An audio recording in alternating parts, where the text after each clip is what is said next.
Surrounded by barbed wire and armed forces, amid freezing temperatures and muddy conditions, thousands of migrants from the Middle East and North Africa are trapped, stranded in a no-man's land that has morphed into a geopolitical crisis, rendering these migrants pawns in a chess match between the European Union on one side and Belarus with its largest ally, Russia, on the other.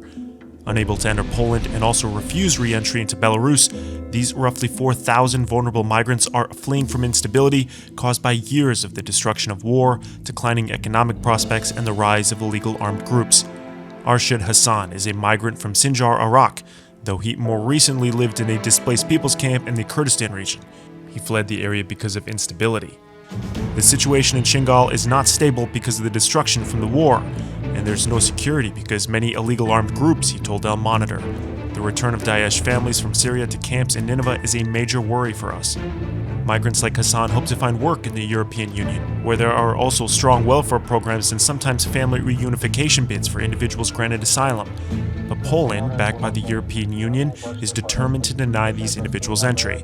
European officials accuse Belarus of importing migrants for months by offering tourist visas and then effectively pushing them into the EU through Poland as revenge for EU sanctions against the Belarusian government. Coming to the defense of its ally, last week Russian President Vladimir Putin dispatched nuclear-capable bombers over Belarus in a show of strength. And on Saturday, Putin sent paratroopers to aid Belarus right near the Polish border.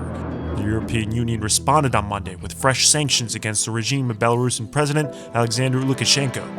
And a number of countries have restricted migration to Belarus. Turkey's Civil Aviation Authority said Friday that Turkish Airlines will no longer sell tickets to citizens of Iraq, Syria, and Yemen wanting to travel to Belarus. The Emirates quickly followed suit and also barred Afghan citizens.